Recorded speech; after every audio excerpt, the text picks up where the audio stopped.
Okay, let us continue.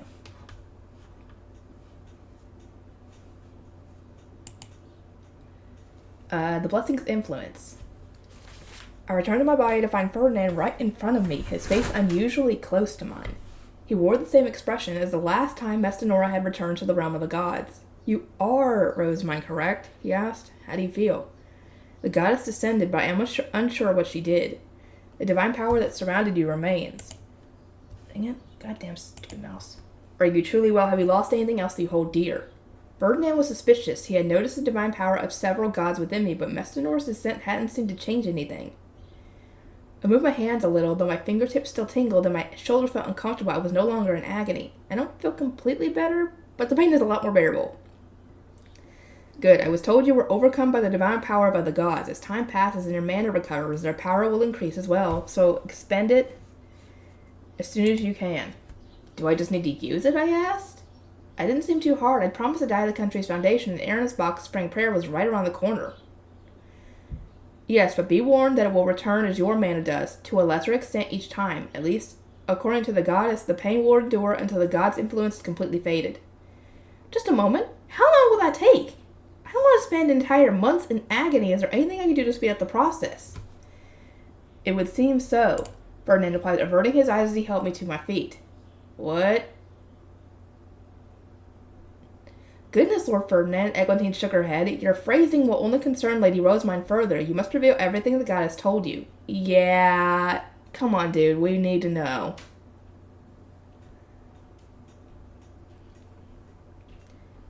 I stood up to Ferdinand in full agreement. It wasn't good to keep secrets from someone so prone to causing trouble. Yeah, I have to agree. He grimaced in response and eventually conceded. Mortal mana stands no chance of one is overwhelmed with divine mana as you were before Mestanora's return, but it can regain control when one is drained to the point of being almost completely empty. So we just need you to die me when I'm nearly out of mana, I asked? Surprised that we had such an easy solution. That sounds doable, though I will need to spend all my mana soon. Oh, God. I kind of looked ahead a few lines, and she said the same thing that Sylvester had said to Ferdinand, asking him, essentially, did you two have sex? So this essentially is what they're talking about, dyeing me in your colors. This essentially is what they're talking about. Oh, God. No, this is not, I'm assuming, not what they're talking about, or what she's implying is what they're usually thinking of when you think of this sort of situation. But I'm assuming that this is not what Ferdinand is planning on doing. That's why he was a little hesitant on telling her what they were told, because this is what they're implying here. And he doesn't want, I'm guessing, to ruin her reputation, his reputation, and get rumors going around. Oh, God, why the frickin' innuendos in this one? Eglantine smiled, though her slightly lowered eyebrows betrayed some concern. It will mean putting winter before autumn, Lady Rosemine. That's what I'm talking about. But that is nothing compared to your life. You will have no choice, and yet... Oh! No. This is not what she's thinking. This is why you don't use euphemisms. Because some people ain't gonna get it. Ferdinand, just be blunt. Or somebody just be blunt, please. Eglantine, cover your ears, and Ferdinand, be blunt. Please. Because he's not gonna understand either way. Oh, do you mean summoning winter early in Aransbach? Ebegleve's sword would drain almost all my mana. But it seems a little wasteful, don't you think? Not to mention channeling so much divinely charged mana into the sword when spring was almost over would result in too great a change. It would seem like the seasons had moved in reverse, which was a spooky thought.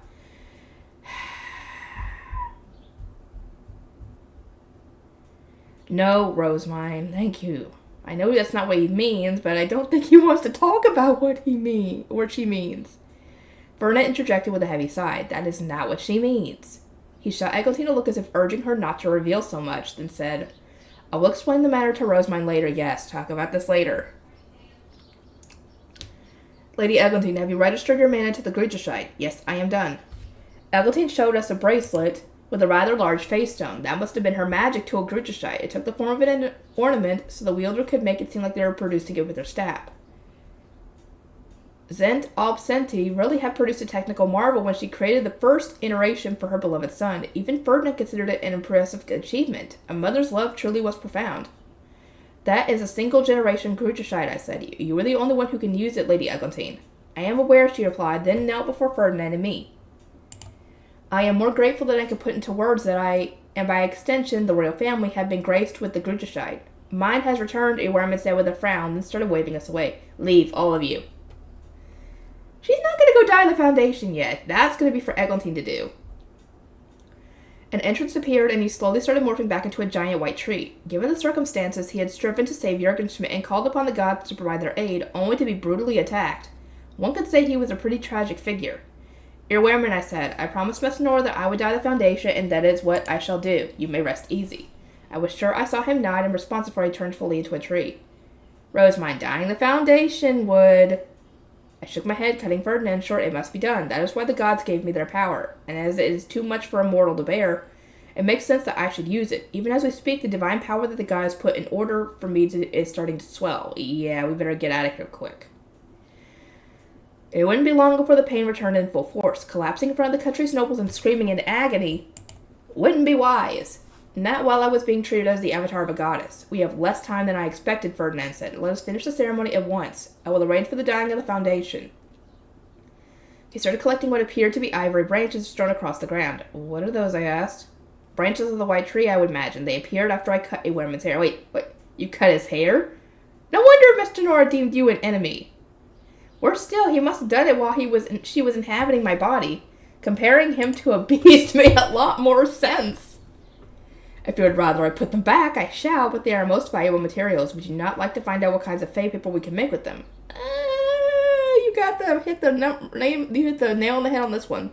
Now that you mention it, one should maximize the value of any resource found scattered across the ground. But if you're able to make any kind of fey paper with that material, it's going to be very limited considering you have limited materials. So it's only going to be for, your personal use, which is completely fine. Ferdinand grinned, and the divine power within me began to stir. Uh-oh. I'll make sure he never returns to the garden in the beginning, so please, overlook him just this once, oh gods. Ferdinand reactivated Verbergen's charm and went on ahead. I took Eglantine's hand and followed, moving slowly due to the pain and discomfort that remained. It feels like the ceremony is already over, I said. Truly, too much has happened in this short time, Eglantine replied quietly as we descended the altar. I am awestruck that Lord Ferdinand managed it all on his own. Eglantine went on to explain everything I had missed. My disappearance had apparently made her turn white as a sheet, but she had still managed to activate the selection circle using face stones, exactly as Ferdinand predicted. She had climbed the altar and arrived at the Garden of Beginnings, whereupon she had found me in agony. My charms had then been removed. Oh yeah, you gotta put those back on. And the goddess had descended, only to immediately start arguing with Ferdinand. Ferdinand and the goddess fought, I asked. Indeed, he was displeased with her for what she did to you, and she was displeased with him for what he did to a wereman.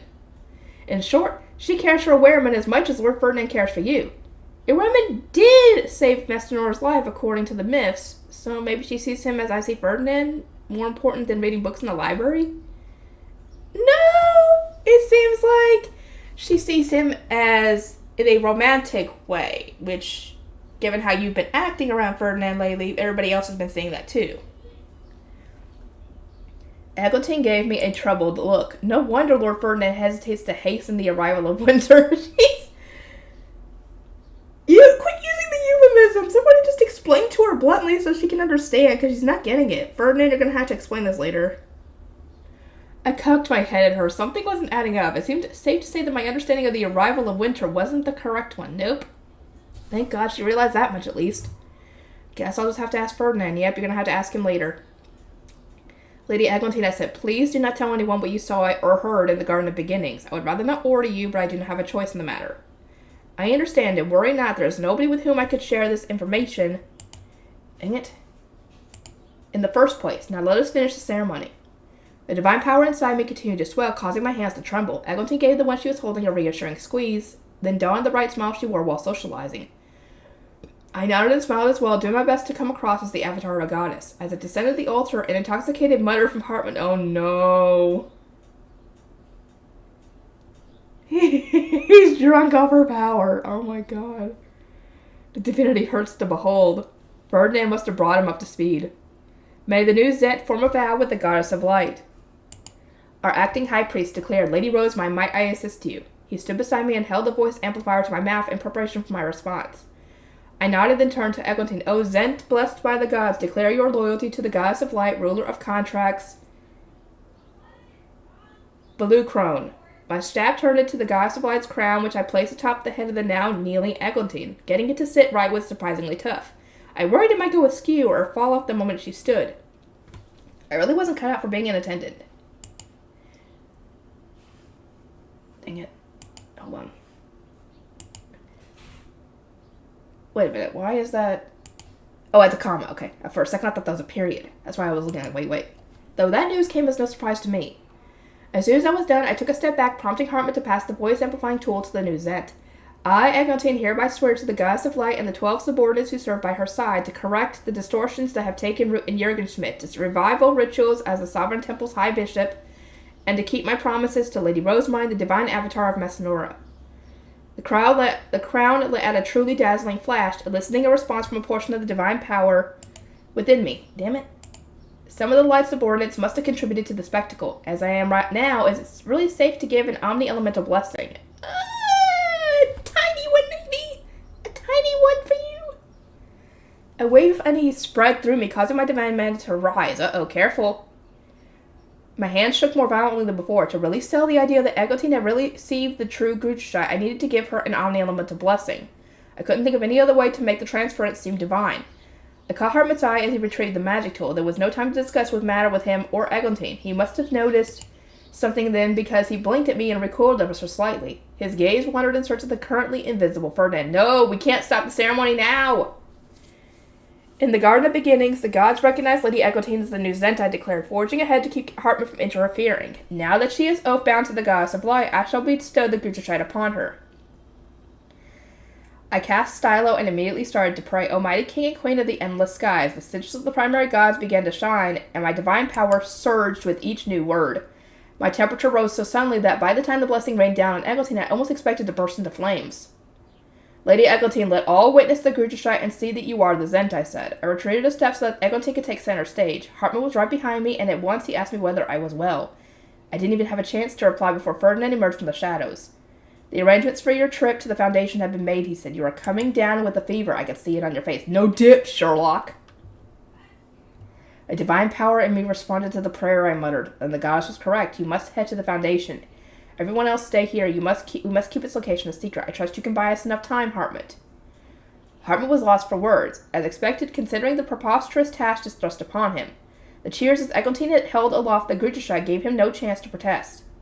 From here, have Lord Charcoal deliver the speech we plan to give directly to the Obs, Ferdinand said. If not even that gives us enough time, moved on to the information we plan to share during the Archduke Conference. Understood, Hartman replied at length. The applause died down while Ferdinand sped through his remaining instructions. Our audience genuinely believed that Eglantine held the true Gruchshite. My duty as an avatar was almost complete. So close. Just need to reach the exit without passing out. Now everyone, Hartman said, tense from the weight suddenly dropped on his shoulders. Let us give our prayers to the gods. I was about to depart, so a final prayer was unavoidable. Some light escaped my ring and made my fever even worse. I was struck with the urge to put my head in my hands and groan. No, why am I like this? Lady Rosemine and Lady Eglantine shall now depart, Hartman announced. Raise your staffs high for them. He then rushed to inform the others of our sudden change of plan for the ceremony. And as Stasis approached the altar to escort Eglantine, he nearly choked in surprise when Ferdinand appeared seemingly out of thin air.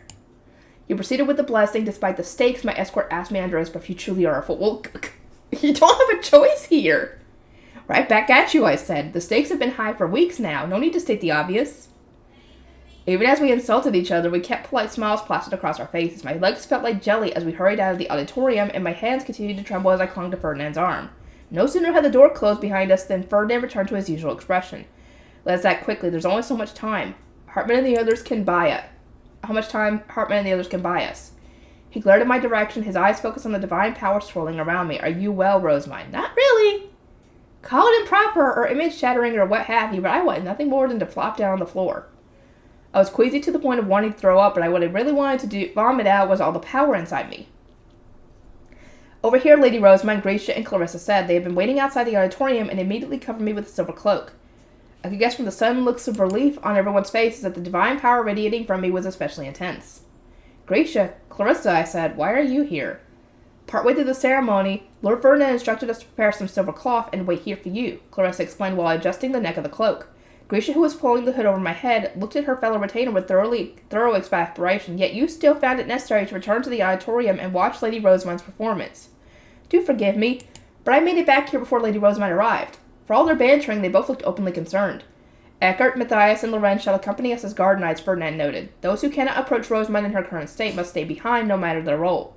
This matter concerns national secrets, so only those who have given their names to Lady Rosamund, Lady Eglantine, or me are permitted to come with us.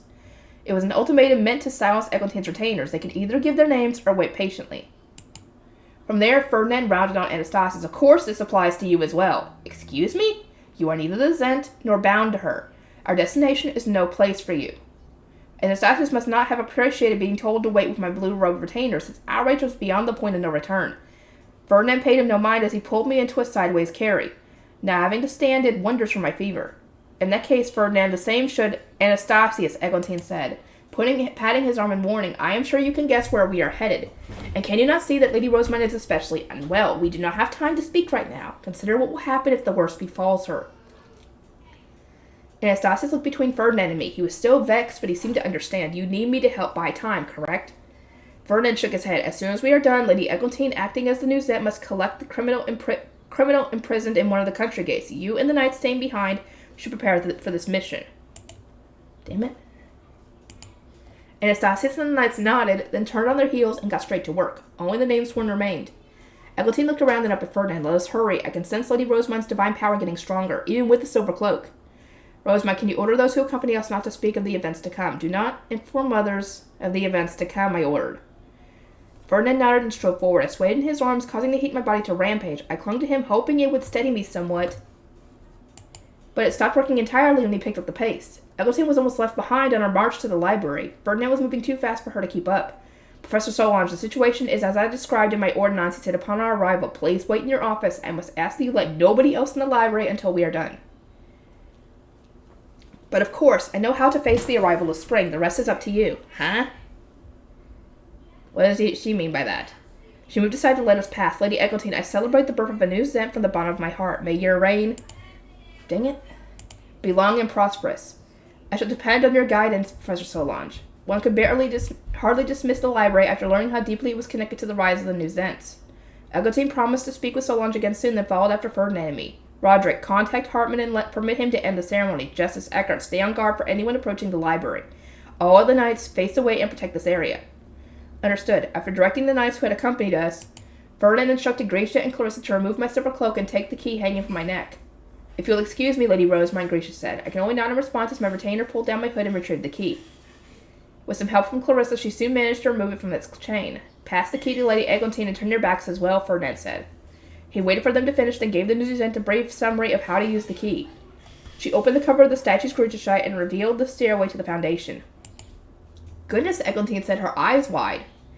Ferdinand sent her ahead, then carried me downstairs. We passed through the iridescent barrier to reach Jurgen Smith's foundation. At last, Ferdinand sent me down. I clasped my hands on the foundation and wasted no time channeling my mana into it. The divine power flowed out as well, causing my breathing to get easier, the pain racking my body to fade, and the heat rampaging through me to cool. Back from the brink of death! Again! The key to the Sovereign Temple's Bible also unlocks Jurgen Smith's foundation, Ferdinand explained to Eglantine. In the same sense, the keys in the possession of the Duchy's high bishops open the paths to their respective foundations. It dates back to when Zent and Ob served as high bishops, and should make it clear to you why the royal family and archducal families must return to serving their temples. You may read your Grucheshite if you wish to know more.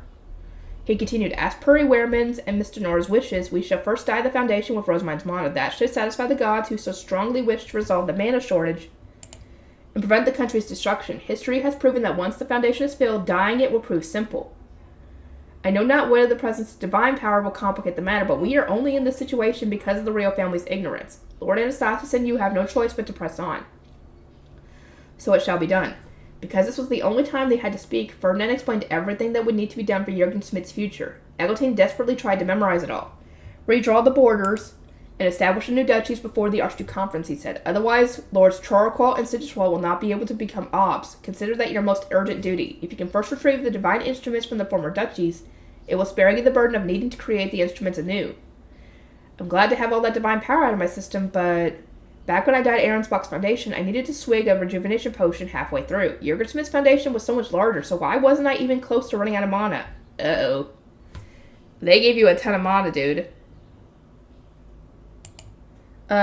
Ferdinand, we have a problem, I said. I'm pouring as much of my mana to the foundation as I can, but it doesn't seem to be going down.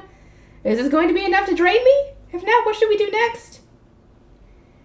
I noted that it felt like a more extreme version of when I performed the Divine Protections ritual and lost control of my mana, which made Ferdinand fall into thought. Not even filling the country's foundation is enough? They must have given you a ton more mana than you thought, or your mana went up a ton when you got bigger. He mused. You sound much better than before. How fails your health? Fine, actually. I was able to channel out the divine power, which lowered my fever. I just worry about what might happen if we can't find another outlet for my mana. I see. In that case, I would advise you to join Lady Eglantine when she redraws the borders. You cannot be involved in the creation of the new duchy's foundations and temples, as Lady Eglantine needs to discuss those matters with the Obs and reinforce her authority as the Zent, but the new borders are more or less set in stone. It should all go smoothly enough. Eglantine nodded. I would very much appreciate your assistance. That said, there has been a slight amendment to what we agreed upon. After reviewing the situation with Ob Drawankel and Lady Adolphine, we have decided that a portion of the land we set aside for Lord Siggiswald will instead be given to Drawankel. Siggiswald and Adolphine's divorce had now been formally arranged, so the promises tied to their marriage had not been kept. As a penalty for this breach of contract, Siggiswald was being made to forfeit part of his future duchy, land that was currently in the sovereignty, to Drawankel. Which portion, Ferdinand asked. From Lord North Lindenthal to Drawankel, Eglantine replied, indicating an area that was roughly the size of a lesser duchy. Drawankel will receive an impressive expansion while Siggiswald land will shrink dramatically. Ferdinand adjusted his map accordingly. I paused to consider. I suppose this means Lord Siggiswald will become the of a middle duchy.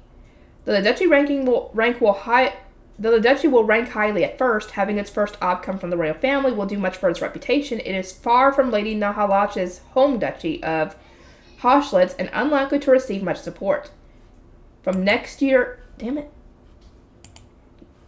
onward, things are likely to become rather stressful for them. I shrugged. Lord Schwarqual might have Dunkelfugger's support through Lady Magdalena, but he is bound to have a much harder time ruling his portion of work stock and its many traitorous nobles. Lord Siggiswald is receiving land from the sovereignty and should count his blessings as a result. The mana everyone had provided during the Royal Academy's dedication rituals had gone toward the sovereignty and the land it manages, so I sincerely doubted Siggiswald would encounter any serious problems. He needed only to do his job as an ob. It would seem that Lady Adolphine intends to serve as a Geeb upon returning to Drawankel. She took great inspiration from you, Lady Rosamine, and plans to turn her province into a research city. Nice!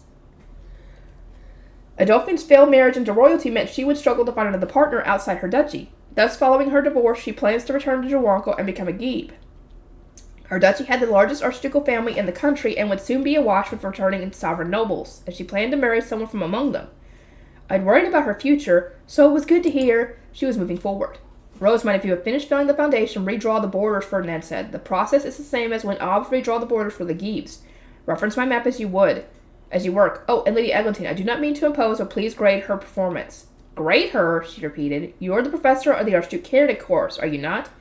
I was told that Rosamund disappeared partway through winter and did not finish her Royal Academy lessons. I ask that you grade her redrawing of the borders and destruction of the medals in Arensbach. I would also appreciate you speaking to her whirling teacher and arranging for Rosamine's performance today to be graded. You are demanding too much, I protested, speaking for my own sake as well as Eglantine's. An impromptu exam now of all times is much too cruel. And does Lady Eglantine not deserve some time to prepare? Ferdinand scoffed, a stern glint in his eyes. You should easily be able to pass if you remember everything I went out of my way to teach you. Do not tell me you forgot it all. No, I remember everything. Probably. Then I do not see the issue. In the first place, whom will you inconvenience most by delaying things? Trying not to think about the cold eyes bearing down on me, I took a moment to consider my answer. You, Ferdinand, and our retainers. correct. I shall schedule your remaining exams and negotiate with your professors during the Archduke Conference. You need only to pass all your classes at once. For now, however, focus on redrawing the borders. I formed my staff and did my best to help Eglantine. Though my usual sandbox had been replaced with the country's foundation, as a divine avatar with divine power, I successfully redrew the duchy borders and passed the flying colors. Nice. Okay, here we go. Operation Man. Okay, we're about halfway, almost halfway through this. Good lord. How much more is in this?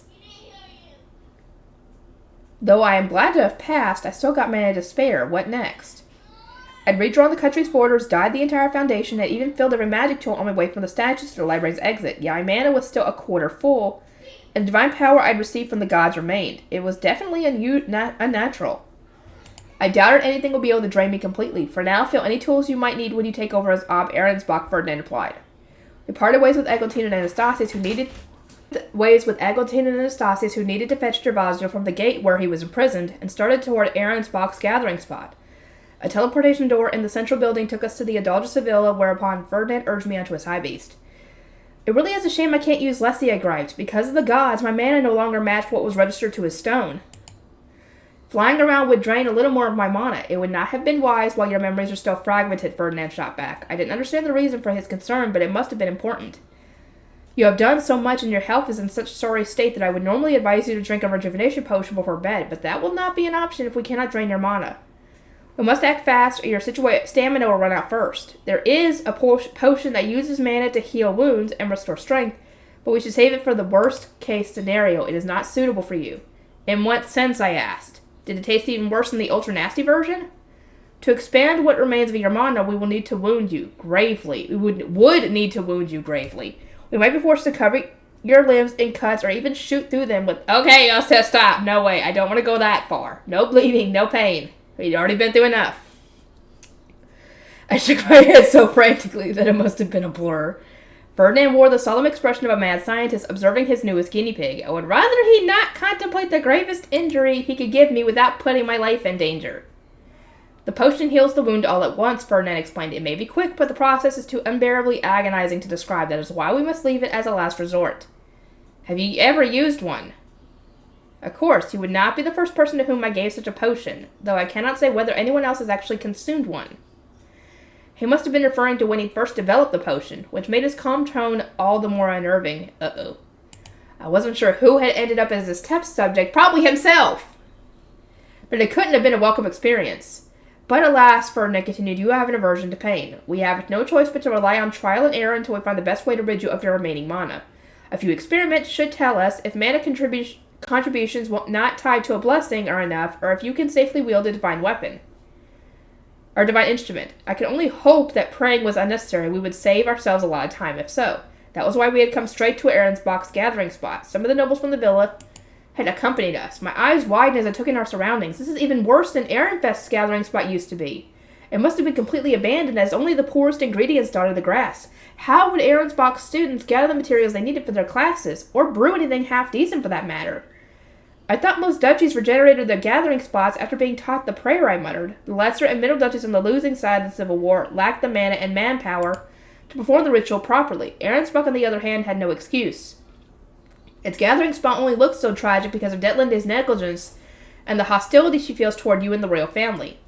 Ferdinand told the Ahrensbach knights and scholars not serving as his retainers to stay in the air, then descended to the gathering spot. So barren was the space before us that not even fey beasts cared to frequent it. There were a few gathered at most. Ehrenfest's spot hadn't been anywhere near as desolate, yet it still had drained me the first time I'd regenerated it. Our plan was sure to work. Hopefully. Rosamund, Ferdinand said, begin. Right. At my request, Clarissa and Grisha removed my silver cloak. I got on my knees, then pressed my hands against the ground and channeled mana into the magic circle carved into it. The circle's outer edge shone green. Is your divine power going down? Ferdinand asked. Not as far as I can tell, but all I'm doing is making the circle glow. If we want to heal the land, someone needs to chant the prayer. I shall do it. Continue to focus on your mana. The magic circle activated as soon as Ferdinand started praying to Flutrain. It continued to shine as it rose above the ground. Our mana steadily enriched the land, causing bushes to grow and young buds to blossom. Those of us from Ehrenfest were well acquainted with the sight, but for the Ahrensbach nobles who hadn't healed their gathering spot before, it was like watching a genuine miracle. Oh, spectacular! Mesnora's avatar is wielding her divine power. To think the gathering spot could thrive in mere moments. I cannot believe my eyes. As our spectators cried out in excitement, I felt the divine power of the gods swell within me. Well, Rosamund, it might not be as prominent as when I used the Goddess of Light's divine instrument, but there's a response. Replenishing this gathering spot required too much mana for the power to grow larger than it was before. I see. Then you can pour your mana into the barren land across Arensbach. Ferdinand gave the slightest smile, subtle enough that nobody else would notice. He must have been relieved that we had other options for draining my mana. Rather than going to all the trouble of performing Spring Prayer, do you think I could simply form a chalice with my staff and use that to distribute my mana, I asked. That depends. How did your mana respond when you formed the Goddess of Light's crown? I thought back to the ceremony Eglinton's vow had caused the instrument to flash and the divine power within me to swell. Maybe it wasn't such a good idea after all. Your expression tells me all that I need to know, Ferdinand said. In that case, maybe I could channel mana into the temple's divine instruments. They were made by a Zent of the past, so they shouldn't break that easily. We could soar over Arensbach with Gadul's chalice, showering the land of mana. Ferdinand placed a hand on his chin and cast his eyes down, mulling over my suggestion. I cannot envision it going well, but it would make Spring Prayer simpler to complete. Your mana could also be used to brew with. I just acquired new materials. Maybe, but most face stones and magic tools would turn to gold dust the moment I touched them, I said, thinking back to the chain I'd received from Sigiswald. Overwhelming a face stone wasn't too much of an issue, but I was afraid of what my mana might do to a magic tool. You need not stress, Ferdinand assured me. Any dust you inadvertently create can be put toward your library city. Given this urgency of performing the Antuicon, I plan to make as much dust as we require from the materials we gathered here. We need to repair the damage done by the Lanzanovians and destroy the Lanzanov estate, severing its connection to the villa Eglantine planned to move into. If Antuicon didn't use the names of the supreme gods, I would make my city at once, I grumbled. My lips pursed. I need to use this mana before it kills me, but I can't put any toward the things that actually interest me. Ferdinand gave me a comforting pat on the head. Complaining will not change the situation. We have solutions for your excess mana, at least. Let us test them one by one. True enough. A genuine smile arose on my face as I gazed up at him. I really am glad to have you here with me.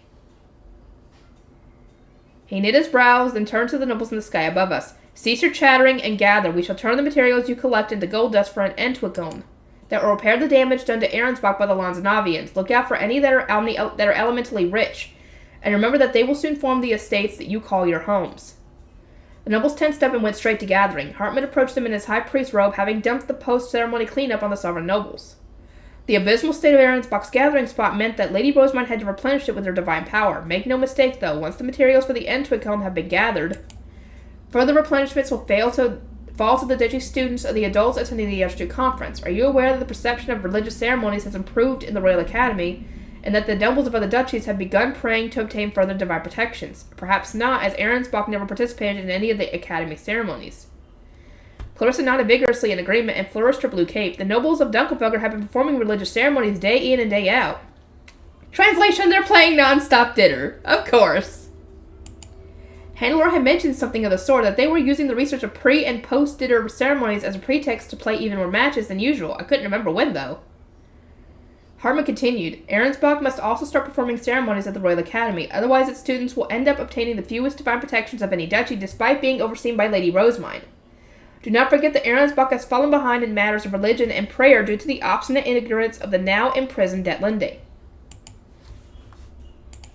Again, Clarissa nodded. The divine avatar of Messinora shall take over as Arensbach's Ob and free the duchy from the sway of Calcifer, goddess of chaos. But if you and everyone else are loath to perform ceremonies, her compassion might soon dry up.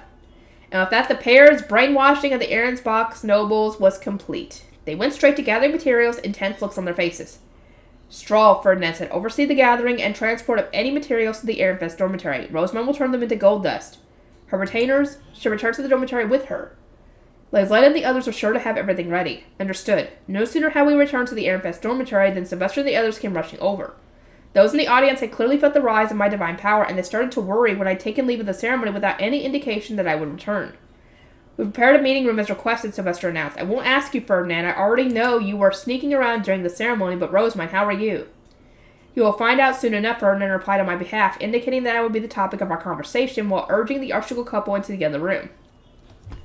Everyone else was made to step outside, leaving only the four of us, and an area-affecting sound blocker was activated. I will spare you the more complicated details, Ferdinand said. Messinora descended into Rosamund again, and various other gods granted her their divine power. Also, she could feel Jurgen Smith's foundation with mana. And did she? Sylvester asked. She did, but the divine power in her body remains. It is beyond what a mortal vessel can bear, so she must be drained and died with human mana post-haste. So essentially, he's having to do Sylvester this. Oh my god.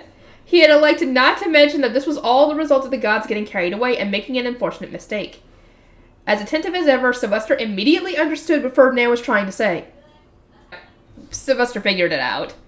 Yeah, as persistent as always, but that is not what we are here to discuss. Rosamund has unique circumstances. Her color changes freely, and dyeing her will come easily whether winter arrives early or not. Thus, there is no need to do as you imply. I will give her the potion and peer into her memories as before. It was hard not to notice the prickly atmosphere surrounding the two. Ferdinand was pretty much glaring at Sylvester, his features twisted in a displeased grimace. Yeah!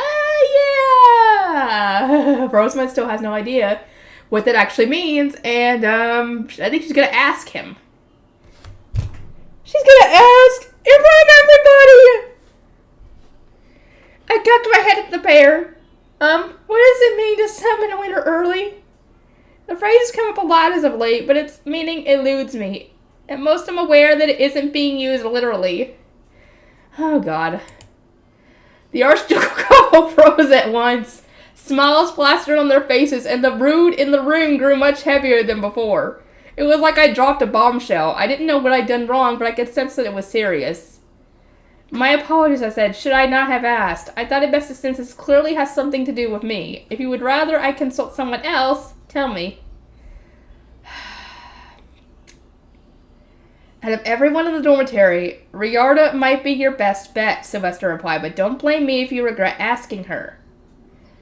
Ferdinand exchanged a look with his brother, then heaved a frustrated sigh. The matter had something to do with him as well, it seemed. As I debated whether to ask Riarda, Florencia rested a hand on her cheek. Indeed, this is not something two men should tell you, but do not ask Riarda, I shall explain instead. To understand what it means for winter to come before autumn, one must first consider the latter's symbolism. Autumn stands for ripening and the harvest, does it not? Shutsaria's divine instrument represents defense and protection, and she has many artistic subordinates, so the season sometimes portrays art in general. There are also new revelations and the passing of time, and farewells, I suppose? Now that I thought about it, autumn had so many meanings, according to the books I'd read at least. In recent love stories, Jugeris tends to signify lost love and separations. I continued. In the Bible, however, she is more a symbol of young adults leaving the nest. Male Archduke candidates leaving their castle upon coming of age, and women leaving their duchy upon being wed, tended to pray for her divine protection. I think you're getting to it, girl. My thorough understanding of the Bible and language we used within its stories was one of the main reasons why modern love stories confused me. The allusions to various gods were confusing on their own, and it didn't help that the symbolism had changed so much over the years. How does someone with all the pieces still not know how to combine them? Ferdinand asked, pressing a hand against his forehead. You may set these interpretations aside for now, Florencia told me. As well as harvest and the like, autumn signifies ripening, the coming of age. Now think about the association with the winter, and how the primary gods act during the cold season. A slight smile graced her lips. Your understanding from the Bible will do. Well, from a biblical perspective, that would mean not waiting for someone to come of age before. Ah! She got the connection! Finally! Finally! The moment I made the connection, I was overcome with embarrassment. No wonder everyone felt so awkward. I also remember telling Equitine that I would get to die once I used up all my mana. In hindsight, that wasn't something to be said so openly. No! Someone turn back time! Be gone this moment! Thou art hideous beyond measure! Look on her face! Oh, she finally figured it out! Oh my god, and she's just as embarrassed as she should be! I now understood the reason for Equity's perplexed, somewhat uncomfortable expression, and it made me want to cry. The embarrassment was too much to bear. I slid out of my seat and pounded my fist against the thick carpet, thwarted in my desperate attempt to dig a deep hole and dive straight into it. Figured it out, did you? Sylvester asked, and now you want the earth to swallow you up. We've all been there, believe me. No, you don't get it, I choked. This is awful. Calling one too early, skipping on him, dying one's mana, it all means sex! It means sex, you idiot! My mouth merely opened and closed as words failed me. Ferdinand peered down at me, an understanding look on his face. You have nothing to fear. I will not be doing anything of the sort. Thank God. He had told me that asking to be dyed in someone else's colors was a fairly direct invitation. So why hadn't I noticed the connection to dying mana? Because he dyed me with potions and magic tools whenever the need arose. The fault lies with you, Ferdinand. No, the fault lies with your abnormal upbringing. And if you wish to point fingers, then you are even more to blame for your poor intuition and failure to grasp noble euphemisms. Her abnormal, oh no, fuck, upbringing. Yeah, that's up on y'all. That's up on y'all on this one, Florencia asked, looking around in surprise. She must not have known that I was a commoner with a devouring or that I bore the mark of Abiglave. Was now the time to tell her. I eyed the two men in the room. They exchanged glances and shook their heads at me. Though I cannot yet tell you the details, Ferdinand replied in my stead. Rosamund has physical attributes that distinguish her from other nobles, attributes that have put her under the influence of my mana since before her adoption into the Archducal family. If I dye her again, her name swarm will sense that that her mana has returned to normal. It wasn't that hard to detect changes in another person's mana capacity. Changes to the color of their mana, however, were another story. If someone dyed my mana, only my name swarm would notice, no matter how great the change might be. In other words, he continued, there's nothing to worry about. I will spread the news that Rosamund's divine power faded when she gave Lady Eglantine the Grucheshide. Just a moment, I exclaimed. My mana was still divinely dyed when Lady Eglantine gave me her name. She'll come to the same conclusions as Sylvester and Florencia. And even if we use a potion, mana dying doesn't one need to be starbound before? It's not one big misunderstanding! Oh my god! How has her mana not already gone out of control because of this? I cradled my head and groaned in shame, tears welling from my eyes. Keep your emotions under control, Ferdinand warned me. The divine power within you will grow as unstable as your mana. How can I? It was my first time being the focus of such an embarrassing discussion. I didn't have any experience with the subject matter, and the last thing I'd ever expected was to be drawn into a conversation like this. My only fiancé had said that being engaged to me was painful, for goodness sake. I was so uncomfortable that I wanted to die. Sylvester looked at me and sighed. There's no point arguing with him. Anyone else would understand what you're going through, even now that we're all on the same page. But Ferdinand doesn't know the first thing about a young woman's heart. Yes, I'm aware, I muttered, though I still gave Sylvester my sharpest glower.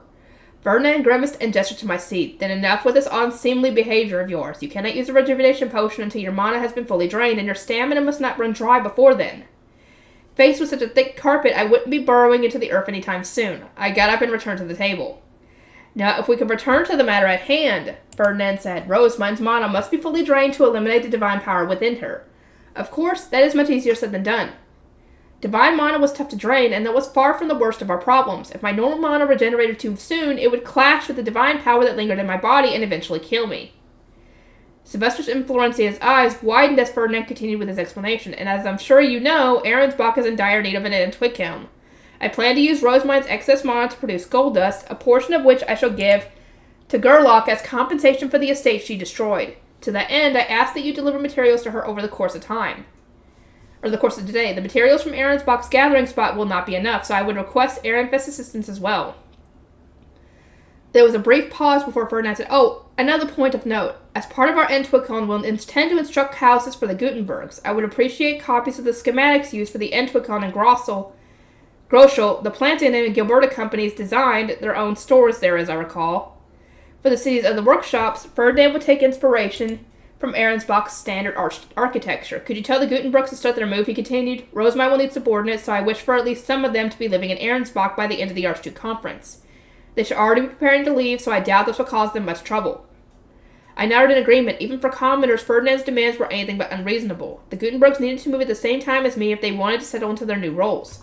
That won't be a problem, but... Sylvester turned to me. Rosamund, won't you want to meet with them and give the order personally? Despite the circumstances, I still remembered some of the Gutenbergs. Benno and okay, she remembers them. Benno and Mark, for example, I missed them and would have appreciated a reunion, but there were large gaps in my memory of the lower city. I shook my head and replied, the guy's descent fragmented my memory. Then I gazed at Ferdinand. Would my hairpin cross person attend such a meeting? I suspect so, he replied. I would advise you against seeing the Gutenbergs. It would end in disarray whether you remember them or not, and your untamed divine mana will endanger your life and the lives of all those around you. At the very least, wait until your divine mana has been purged and a meeting without retainers can be arranged. I cocked my head at him, not really understanding his concern. It was hard to imagine how I might react to people I couldn't even remember.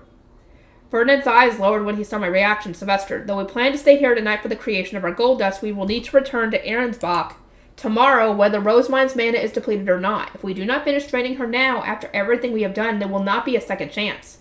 She will succumb to the divine power clashing with her restored mana and climb the towering stairway, as will all those names sworn to her. Well, shit. Sylvester squeezed his eyes shut. In that worst-case scenario, Eglantine would die immediately after becoming the Zent. At this rate, Rosemines really will end up with the country's future on her shoulders, and she's lost her memories? This is far too great a burden for her. Rosemine, do you go out looking for trouble? Or are you unlucky enough that it simply finds you?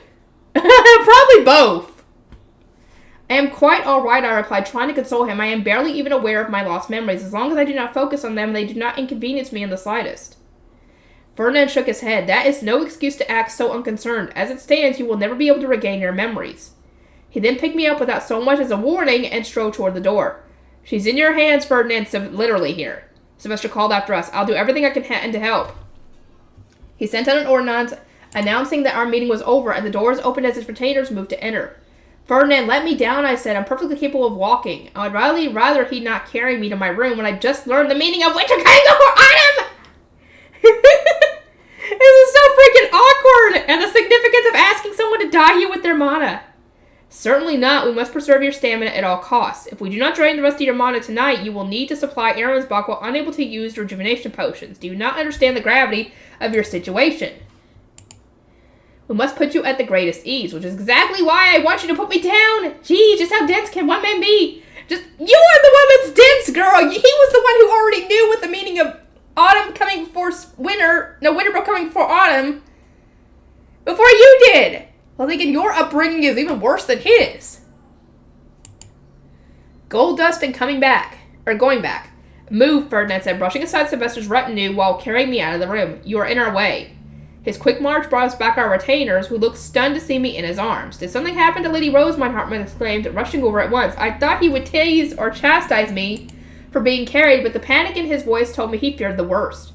Cornelius was watching us just as closely. Though he seemed to want to say something, he didn't look upset that Ferdinand was holding me. Am I the only one who thinks this is weird? Take care that Rosemine does not try to walk anywhere, Ferdinand said. She must preserve as much of her strength as she can. Depending on the circumstances, she might not even be able to use rejuvenation potions. Really? Hartman asked. Not even those that primarily replenish stamina? He and the other retainers stared intently at Ferdinand as they awaited an answer. As you said, these potions primarily replenish stamina, Ferdinand replied, his frustration more than apparent. They still target mana to some degree, and even the slightest increase in Rosemine's mana will cause her divine power to swell and put a strain on her body. As we do not have time to research a potion that will serve our purposes, I would rather we avoid them entirely. And with that, he handed me over to Angelica. This must be very hard for you, she said to me. I averted my eyes. As much as Angelica was trying to console me, I wasn't sure she truly understood the problem. Her tone was too subtle for me to tell. There must have been a vast divide between the actual issue and what others thought I was going through. I guess there are more important things to consider than how to save face the next time I see Lady Eglantine. Oh, God. Ferdinand had picked me up without batting an eye, and not a single one of our retainers had considered it strange. Nobody had even mentioned it, which only added to... Damn it. My embarrassment. I was embarrassed for having been embarrassed in the first place. Looking back, romance had always seemed alien to me, even when I was living in Japan. I already knew that nothing was going to happen, so why was I stressing? I think it's the fact that you actually know now what they're talking about, and that's what's getting you. There was zero chance of me ever being caught up in some dramatic love story. Books are my one true love. The super monster bookworm, that was what people used to call me, right? No one this obsessed with reading needs to worry about getting drawn into a normal relationship. And a relationship with Ferdinand of all people? Unthinkable! I'm getting worked up over nothing. I took a few deep breaths to steady my nerves. Oh, I mean, girl, now that you know this information, don't you think that you ought to be rethinking how things have been going on with you, between you and Ferdinand since you saved him? Because we got a little bit of a something popping up with that. As much as my blunder with Eglantine hurt, my interactions with Ferdinand weren't scandalous enough to warrant any criticism. Wait! It wasn't that long ago, but everyone was telling me to keep a proper distance from him. Are they turning a blind eye to it because this is an emergency? No, that can't be right. It was an emergency back then, too. I was about to query Ferdinand when he returned to addressing our retainers. Though we hope to drain Rosemine tonight by creating an excess of gold dust, her mana is depleting far too slowly for us to assume we shall succeed. We can also expect her mana to replenish overnight. Not by much, but enough that it bears mentioning. I must ask you all to be ready for a trip across Arensbach tomorrow. I thought my retainers would oppose a sudden change to our schedule, but I was wrong. At most, a few asked whether I truly was that pressed for time, anxiety clear on their faces. Those of you who received permission to accompany Rosemine to Arensbach, gather your things from the dormitory and prepare to perform spring prayer. Ferdinand instructed. The duchy's last harvest was far from generous, so take special care to arrange chefs and whatever ingredients they might need. I shall bring stamina rejuvenation potions for Rosemine in case they become absolutely necessary. Hermits, stay in your robes and go fetch the divine instruments from Arensbach's temple. Nobody will protest if you say we are using them for spring prayer. We might as well take this opportunity to fill the tools with divine mana. Everything made sense so far. The chalice might already contain mana from the Blue Priest, but that didn't matter. We would use it all during spring prayer anyway. Riarda, Ferdinand continued. Arensbach's knights should soon start arriving with materials to be turned into gold dust. Please station as an Arenfest scholar or attendant by the door to welcome them. I also expect ordinands to arrive asking to meet with Rosemine about today's ceremony. Reject them all, be they from the Obs of other duchies or the royal family. Understood, Riarda said. Draining my mana came above all else. Any of the duchies or royals' concerns could wait until the Archduke conference. Ferdinand then turned to me. Rosemine, I shall use these rainbow phase stones to create as many large high beast stones as I can. Dye them with your mana, stick them together, and turn them into a high beast you can use with your current mana. I thought you didn't want me to make a high beast. I'd rather you not modify any phase stones while your memory is splintered, but alas, there is far too much at stake. This must have been a tough call for Ferdinand. The bitter look on his face revealed all, but I still didn't understand the connections between my lost memories and using phase stones. Oh, it's a good thing she doesn't! High beasts were a great way of getting around while also using up some of my mana. Of course I was going to make the most of this opportunity. That said, won't the high beast become unusable once my divine Bahara runs out, I asked. This feels like a waste of all those rainbow phase stones. Making a high beast was all well and good, but I wouldn't be able to use it once my mana changed color. I suppose that Ferdinand might be able to use the phase stones in a brew of some kind, but no ideas came to mind. It wouldn't be anywhere near as useful as all-purpose gold dust. It very well might be a waste, but this trip will take days, and some of your retainers are not used to traveling. You will need somewhere you all can rest. Though staying at the Gibbs Estates is one option, I intend to give each of them an especially wide berth. They would only drain your stamina further. That leaves with us staying in a farming town's winter estate or sleeping outside. Your knights are used to both, I suspect, but I doubt the same can be said for your attendants. We must ensure they have somewhere safe and comfortable to stay. I clasped my hands together in realization. Staying at the Gibbs Estates would mean long, formal greetings and dinners spent socializing. I already been told to avoid rejuvenation potions, so I wouldn't survive consecutive days of mingling with nobles I didn't know. And then there was the matter of my attendants. They wouldn't have any experience of sleeping outside, but my expandable panda bus would put their minds at ease. At long last, Ferdinand acknowledges the worth of my panda bus. Once you have made your high beast phase stones, start turning the ingredients brought here into gold dust. I will ask you tomorrow morning how much your mana recovered during the night, so be mindful of your quantity before you sleep. Avoid doing or speaking about anything that might unnecessarily cost you stamina or disturb your emotions. He paused and sternly summarized what he told me. Be patient and simply continue to turn the delivered materials into gold dust. Do not forget that a threat to your life puts all your names sworn at risk as well. Several of the people around me gulped. Their lives were in my hands and the pressure weighed heavily upon me.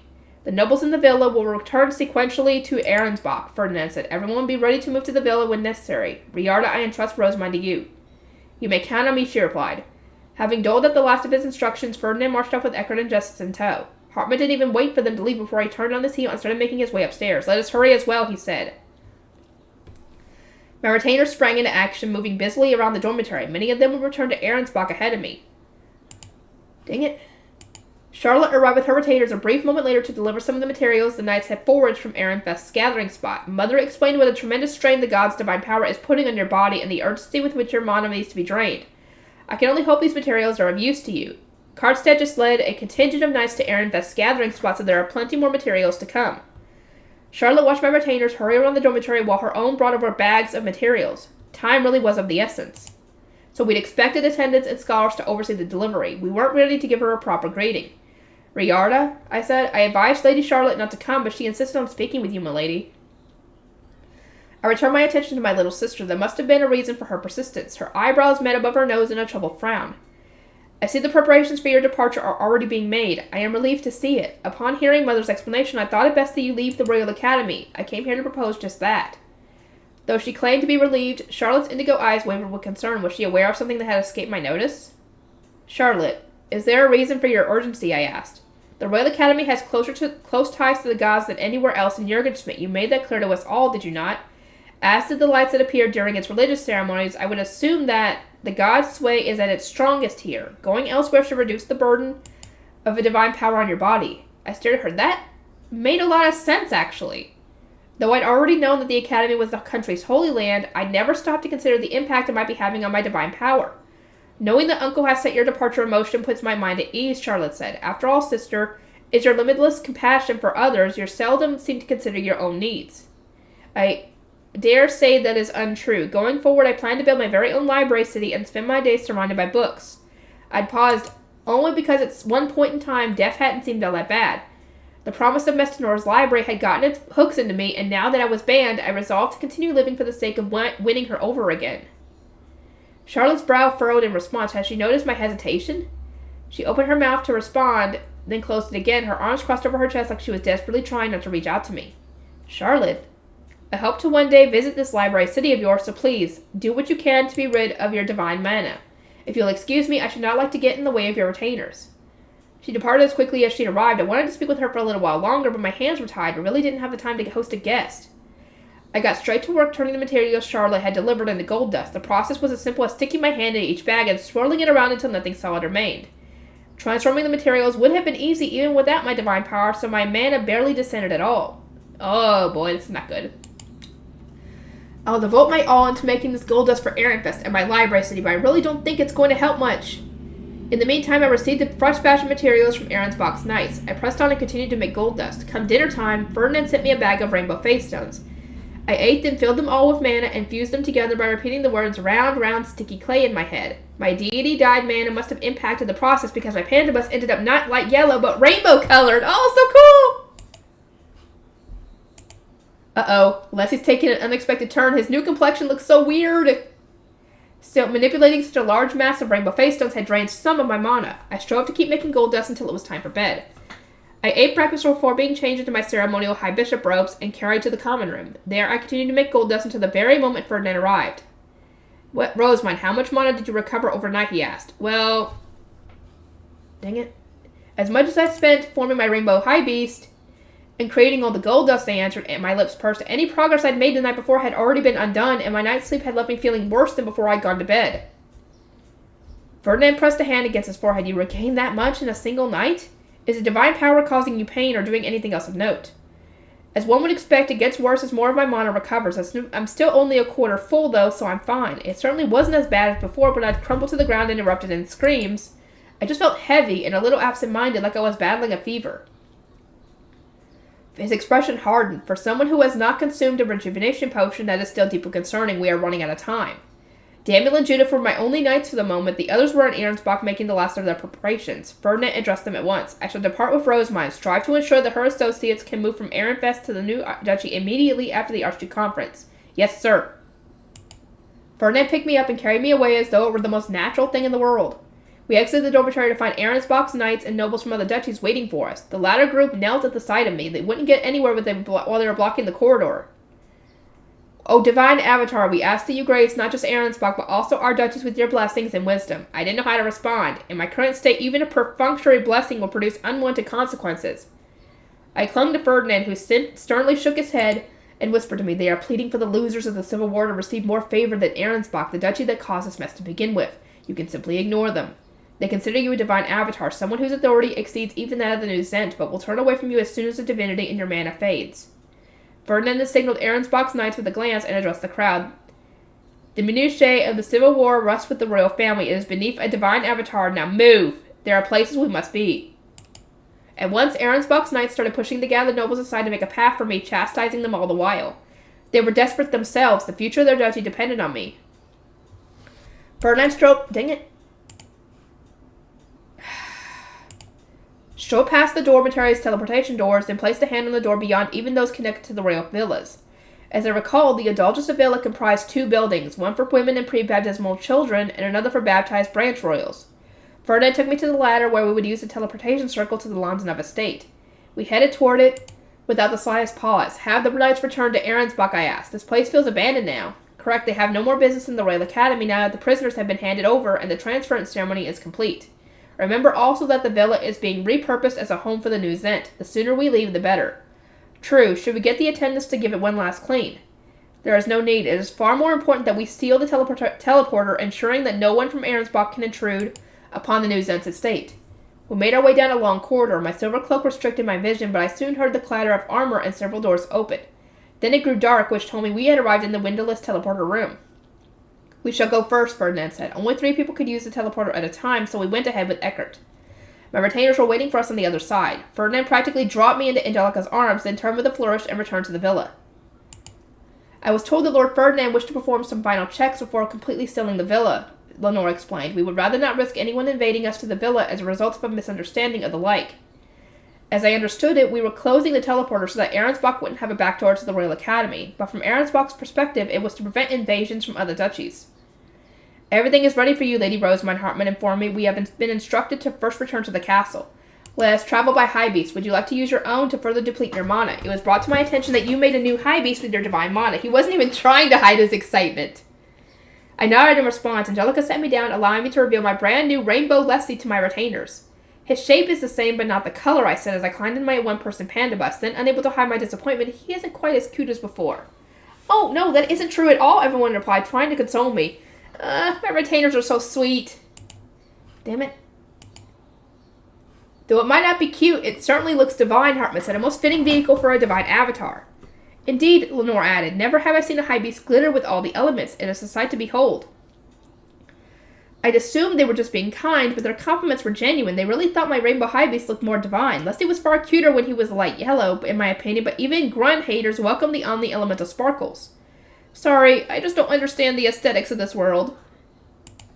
The others continued to praise my high beast as we made our way back to the castle. Once again, my opinions deviated from the norm. Even the Aronsbach nobles at the castle were in awe of Leslie's omni-elemental sheens, while Letizia and her retainers welcomed me with sparkles in their eyes. Your high beast looks beautiful, Lady Rosamund. I can feel the divine power of all the gods radiating from our new Ob's high beast. How divine! He looks the same as before. Is a change of color really enough to warrant all this praise? Hartman put his mount away and drew me back from my thoughts. Lady Rosamund, dismiss your high beast and sit over there if you would.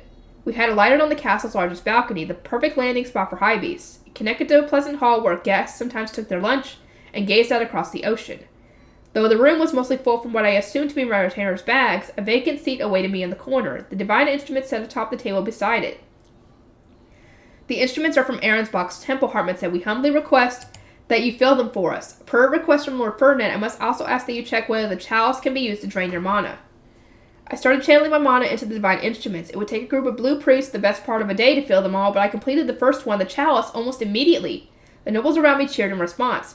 Oh my, one exclaimed. The divine instruments were not always this easy to fill, were they? Such an abundance of mana, cried another. In contrast to the nobles' delight, I was feeling a little disappointed. Though my mana had decreased, I was far from being empty. From there, I picked it up and tipped the chalice. Rainbow liquid poured out in response, mimicking the color of my mana. It was an unusual sight for someone who had performed so many spring prayers in the past, but I suppose it made sense. Only when one prayed to the goddess of water did the liquid turn green. Lady Rosamund, how fares your mana? Hartman asked. He had watched me test the chalice and now eyed me just as closely. I focused on my mana. Perhaps because I skipped the prayer, the divine power within me remained stable. I'm glad to hear it, Hartman said, visibly relieved. Then you should not have any trouble filling the other instruments. The usual prayer makes the mana turn green. Flutrane's divine color. Are we sure this rainbow liquid can restore the earth? Let's experiment.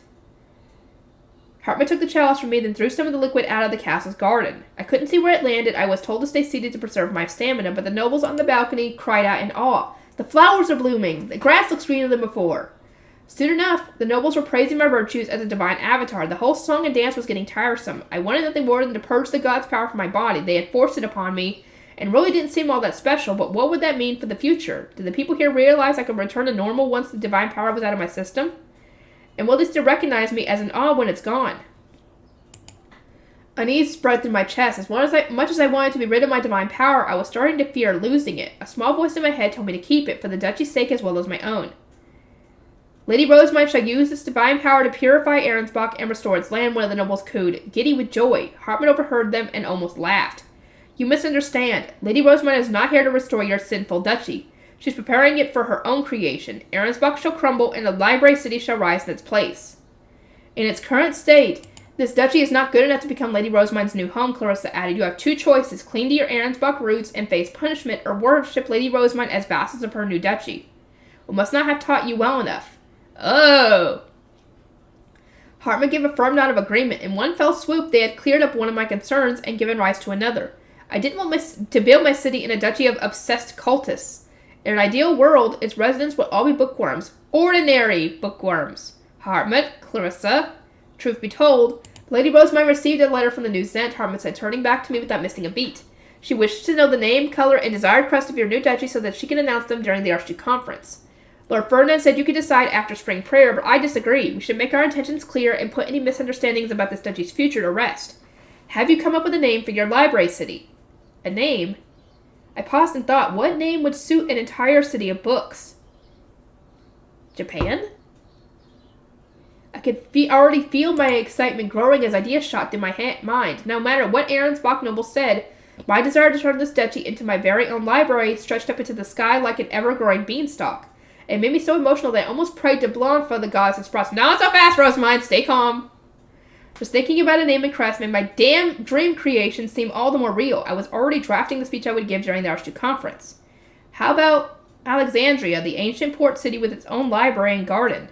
Or maybe Venezia, the trade city that accumulated more bookstores than anywhere else in the world after printing was invented?